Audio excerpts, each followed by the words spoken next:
So here we are, lesson one. Um, yeah, what do we need to paint? What do we need to paint apart from inspiration and genius, which you could say, oh, this is joking apart. Anyhow, so like as I said in the introduction just a little while ago, well, that's if you've watched this straight after. I bet it is straight after, sort of. So, like I explained, I had this. I don't know if you can hear that, but it's nice and tight and stretched and stapled and stuff. It took me about 15 minutes to make up that canvas. So it really is worth doing. And also by the time I come to paint it, I've got real relationship with the substrate, is what it's called. And now this is the easel I've got. It's one type of easel. If you look around, there's all sorts of easels and space we'll be talking about in a bit, but you can actually start painting on anything. So the system that I use for painting doesn't depend on what you paint on what size it is, really. It's better if you can get a canvas, and it's also better if you can get an easel like this, because it is much easier and you can make a much stronger relationship with your painting if you can have an eyeball relationship with it. So it's like meeting a new friend. It's like you build over a period of time of making this painting, you'll have times of like despair, frustration, and then joy and elation, and then it all go. This is how it goes. It's about a relationship, just like a relationship with another person. In fact, it's a relationship with your inner life. And it's all important. Where people go wrong is they feel that they have to be in a particular place or a zone to do creative work, or it's completely not true. What the way forward for me, and like for many others, I think, that persist in making paintings and then they go on to have like a sustainable arts practice. It's like you do it. So set up times when you do it. You do it like Beethoven would write a piece of music, a line of music every day of his life. It's just, there's time and time again, there's examples of great artists, great musicians, great athletes, etc., etc. You need to do it and set yourself up a regular time, and all of the emotion, all of the feelings, they're all valid and valuable. There's nothing that isn't of value in what you're doing, including making these videos for you.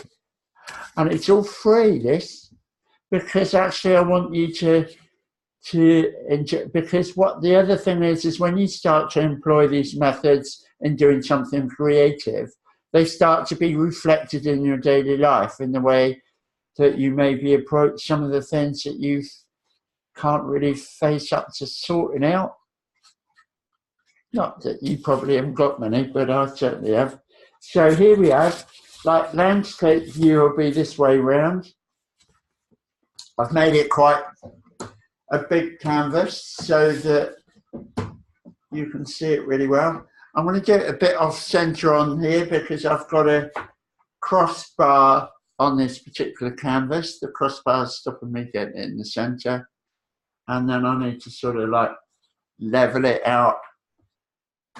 All of this is beginning to be a relationship. There's a blank canvas. So when you're faced with your blank canvas, it's going to be a while before we start painting. But this is what we start with. And it's great to have your object that you're going to paint on in a place where you begin to just look at that blank canvas and think what it might mean, what it might become. Have you got an idea of what it's going to become? How do you feel? Do you feel you can do this or you can't do this? Now, I can promise you it doesn't matter how many paintings I do, I have all these mixed emotions. It's perfectly natural. There isn't somebody out there who's really, there isn't a thing called talent that people have that means that they don't go through this internal struggle to get something right. It doesn't matter. And you can see I've done loads of paintings behind me of varying levels of success, and I've sold quite a few paintings to people that enjoy my work. And so it's great to have that proof, but still it doesn't change this internal battle. But it's a great battle, and like I say, you can take this away into other areas of your life. So to start with, you can have like a set of acrylics by all means, but actually what I want to work with is the 3 primary colours, which is these. I don't need to tell you what they are really, do I? Blue, red and yellow. And everything that we need, we can mix out of that. And also really important, especially with acrylic paint, because that's what we're going to be using on this beginner's course, lots of white, lots of acrylic white. So again, I will have the means by which you can order all of these sorts of things through my website. Eventually, I haven't at the moment. There's plenty of places to get them. They don't have to cost a lot of money, especially if you start with the primaries. If you buy like a canvas, really made up canvas to start with, just try not to go for the cheapest one you can find, because you'll have problems with it. So the medium priced canvases, £3 or £4, like $6 or $7, $8 probably. For a canvas, it doesn't need to be as big as this to start off with. So you've got these, you've got this, you've got something to rest it on. I'm going to have it on here so that I can show you exactly what I'm doing. And finally, you'll need some, oh, where are they? He says, you'll need some of these. Kind of obviously, not the ones I'm looking for, but yeah, brushes. So again, brushes, brushes is one thing that you don't want to go spending lots of money on brushes, because you can pay a lot of money for brushes and they fall to bits, and then you can get a brush for virtually a very cheap brush and it'll last for ages. So that's in my experience. I mean, other artists, again, may say something different. If I was affiliated to like different makes of brushes, probably I'll be saying something different. However, I don't think so. I think some brushes survive and some don't.